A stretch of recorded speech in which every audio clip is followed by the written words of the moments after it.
What is up guys, my name is Chase, welcome back to another video. So today I'm back with I guess now it's an annual tradition of me, an Apple fanboy, reacting to the new Galaxy phones. Just recently Samsung announced the Galaxy S10, the S10 Plus, the S10e, and the Galaxy Fold. So I figured it'd be fun just to kind of look over all these phones and kind of give my opinions on them. I've done just a little bit of research, so I guess let's just get into it. So starting off with the flagship S10 series, all of these new Galaxy phones have the new pinhole display that a lot of rumors were talking about. So it looks like here the S10e and the S10 both have just one camera on the front with the little pinhole in it, while the S10 Plus has the dual camera pinhole. So since I'm an Apple fanboy, I'm probably going to be making a lot of comparisons to Apple devices, and basically what I feel like is that the S10 is to Galaxy what the XR is to the iPhone, where the S10e is kind of the lower priced phone, and they kind of had to cut some corners. For example, while the display does have the pinhole thing,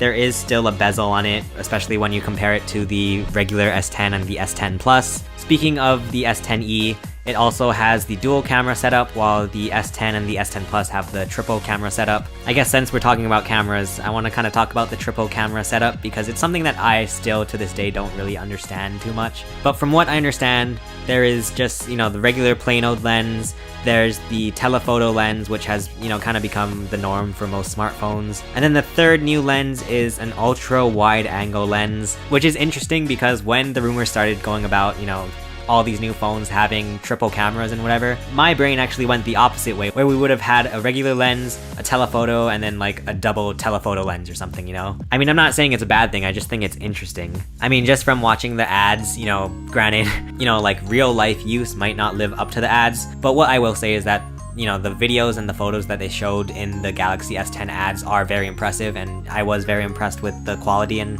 all the colors and stuff. It was really nice looking. But anyway, now that we're done with the cameras, I want to go back to the display, because what I will say is that I'm honestly just very impressed with the display that they put on the S10. Even the S10e, granted, it does have the bezels on it, it still looks really impressive. I just think it's really cool because since I was a little kid, I've always thought that the future was just bezel-less screen, where, these phones would just be all screen. Another thing that I'm really impressed with the Galaxy S10 is that they managed to put the fingerprint scanner in the screen. Obviously that's been something we've been talking about for the iPhone forever, where, Apple's solution was to just get rid of the fingerprint sensor altogether. It's really cool that they built it into the screen, and I'm interested to know how that tech works, because that's really cool, and I'm really impressed with it, and honestly a little bit jealous, and it proves that it is possible, so step up, Apple. Next up, let's talk about this Galaxy Fold, because I think this is probably the most interesting thing I've seen in a while. So for a long time, I don't know where the kind of patents come from, whether it was from Samsung or Apple. I feel like I remember both of them kind of having these patents, just about foldable screens.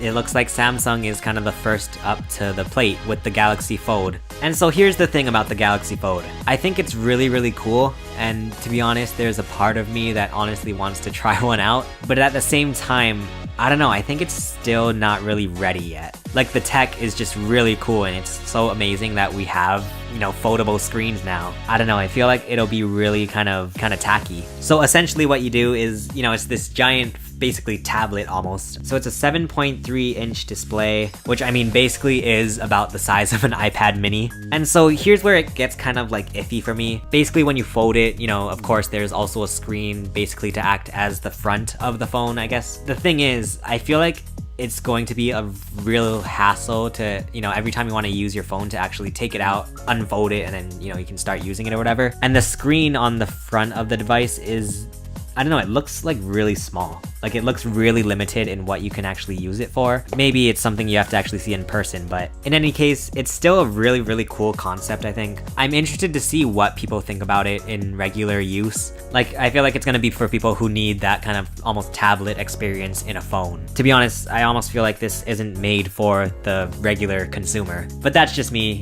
once again, I'm not bashing the phone or anything. I think it's really cool, and, it's so crazy that the tech is up there, and I'm still just really impressed by everything that Samsung announced recently. And once again, let me just make that clear, just because I'm an Apple user, I'm still very impressed by what Samsung does, and I think the phones are great. But anyway, that's pretty much everything I have to say about the new Galaxy phones. The S10e, the S10, the S10 Plus, and the Galaxy Fold. Really cool announcements, and I think they did a really good job at sort of making very new and interesting technology. So I definitely applaud them for that. Let me know what you think of the new Galaxy phones in the comments. My name is Chase, and I will see you again soon.